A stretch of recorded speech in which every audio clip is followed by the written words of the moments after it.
Bem-vindos à Soma dos Dias, um podcast de negócios. Eu sou o Vítor Rodrigues Oliveira. Continua a ser o maior acionista do BCP, mas a Fosun reduziu a participação que tem no Banco Português, ficando agora com pouco mais de 20%. Vamos perceber neste episódio o que pode significar esta operação para a estratégia da empresa chinesa em Portugal. Depois lançamos um olhar sobre a economia nacional, as perspectivas de crescimento, porque na próxima semana saem dados anuais do Instituto Nacional de Estatística. Comigo estão Hugo Neutel e Paulo Ribeiro Pinto. Esta é a Soma dos Dias. A Fosun anunciou esta segunda-feira, dia 22, que pretende vender 5,6% do capital do Millennium BCP. Feitas as contas à redução que o grupo chinês fez nos últimos meses, são cerca de 10 pontos percentuais, tendo em conta o que já tinha alienado nos últimos meses. Ainda assim, a Fosun continua a ser, embora por curta margem face à Sonangol, o maior acionista no BCP. Connosco temos Hugo Neutel, jornalista de negócios que tem acompanhado este dossiê. Hugo, é preciso, antes de mais, perceber o contexto em que a venda acontece. E para entendermos tudo isto é preciso, na verdade, remontar a 2022. Nessa altura começaram a ser levantadas dúvidas, questões sobre a dívida da Fosun e a estratégia da companhia para lidar com essa dívida. Os números mais recentes, de meados do ano passado, apontavam para um valor à taxa de câmbio da altura, cerca de 28 mil milhões de euros. Repara que isto é mais dívida do que tem muitos países. Para termos uma ideia, fui há pouco verificar, e dos quase 200 países que existem no planeta, 115, ou seja, mais de metade, têm dívida externa superior a esta. Portanto, dívida externa incluindo pública e privada. Antes disso, a dívida da Fosun chegou a atingir qualquer coisa como 38 mil milhões de euros. E, portanto, a companhia precisava urgentemente de fazer alguma coisa. Essas dúvidas começaram por ser levantadas em 2022 pelo Citigroup, num relatório que foi na altura citado pela Bloomberg, onde se lia que o grupo chinês teria a intenção de, para lidar com este valor astronómico de dívida, teria a intenção de, no prazo de 12 meses, vender ativos, no total de cerca de 10 mil milhões de euros. Eu estou aqui a falar em euros, enfim, na verdade as contas são em renminbis, a taxa de câmbio da altura apontava para 10 mil milhões de euros, isto para fazer face ao peso da dívida e tentar de alguma forma equilibrar o balanço. Estes números não foram nunca confirmados, mas a verdade é que nos primeiros 6 meses de 2023 a Fosun alienou ativos, cerca de 2,5 mil milhões de euros, um valor ainda assim muito abaixo dos tais 10 mil milhões que se falavam. No ano passado, quando essas dúvidas começaram a ser ainda mais prementes, no Negócios questionámos a Fosun sobre as participações em Portugal, e a resposta foi de que estavam cá de pedra e cal e as participações eram para manter. Agora, no entanto, sabemos que vendeu em mercado os tais 5,6% do capital que tinha no BCP, no mercado, aliás foi a venda direta, colocação em investidores privados, antes em mercado é que já tinha vendido 4,3%, num movimento que só foi conhecido agora. Na verdade ele aconteceu já em novembro, mas só agora, fruto da tal operação anunciada de venda dos 5,6%, é que se soube que a Fosun já tinha vendido 4,3% do capital. Na prática, isto significa que desde junho a Fosun reduziu a posição no BCP de quase 30% para os pouco mais de 20% que tu mencionavas. Continua a ser o maior acionista, tem agora pouco mais do que a Sonangol, que mantém cerca de 19,5%, e daqui resulta que hoje as participações qualificadas no BCP somam apenas cerca de 40% do capital do banco, e foi neste contexto que tudo isso aconteceu. E o que é que isto nos indica sobre o futuro?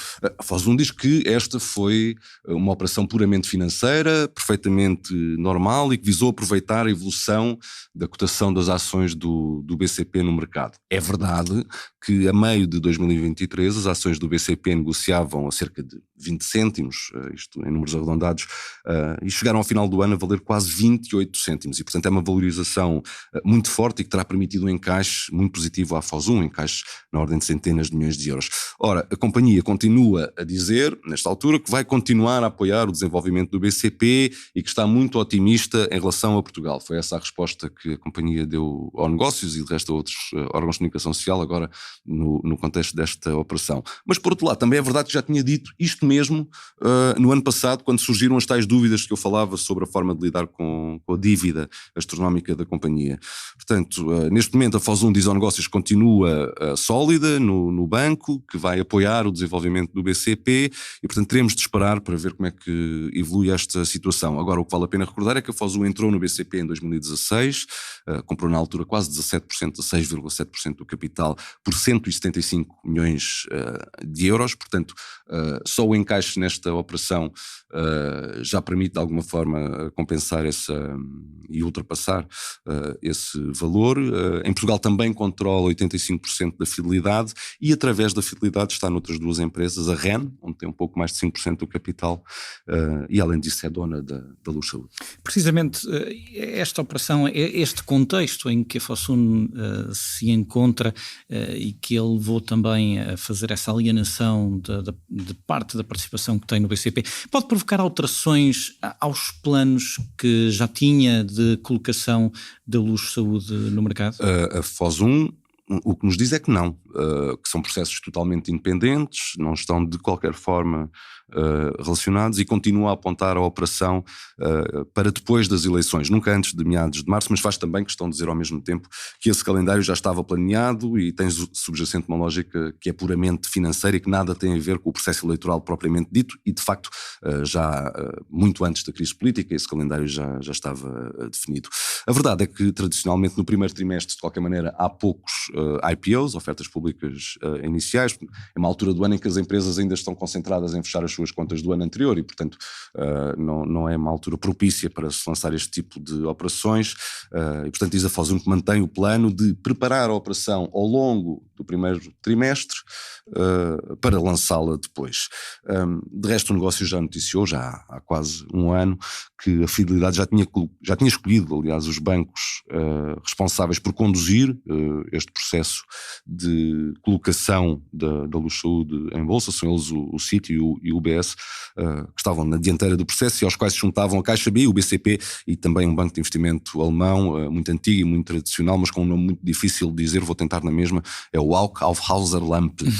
E desde esse momento a informação adicional sobre os processos foi escassa ou praticamente inexistente e portanto teremos de aguardar pelos próximos capítulos. Hugo Neutel sobre a participação acionista da Fosun no Millennium BCP e agora falamos sobre crescimento económico.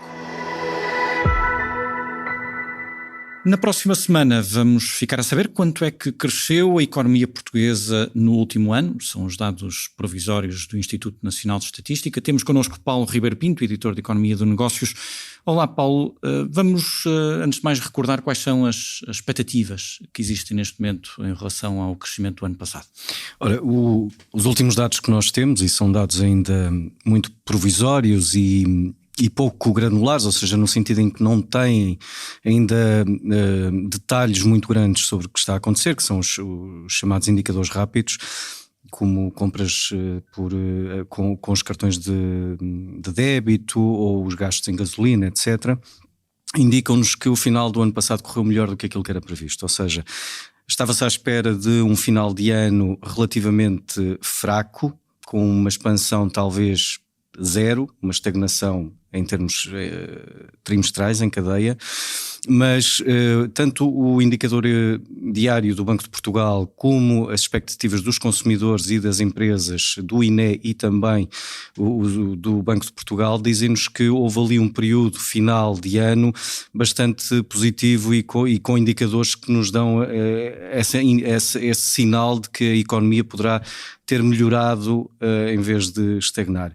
Para já, as projeções variam muito, há bancos, gabinetes de estudos dos bancos, também as universidades que têm projeções, que fazem projeções com alguma regularidade, que têm bandas de crescimento ligeiro ou de contração ligeira, portanto estamos a falar de valores entre 0,2 crescimento em cadeia ou uma contração entre 0,1, 0,2 também, mas as estimativas vão todas no sentido de um crescimento no último trimestre. Isso faria com que a economia no conjunto do ano tivesse uma expansão à volta de 2,1 ou 2,2%, que vai ao encontro daquilo que são as previsões das principais instituições, tanto nacionais como supranacionais.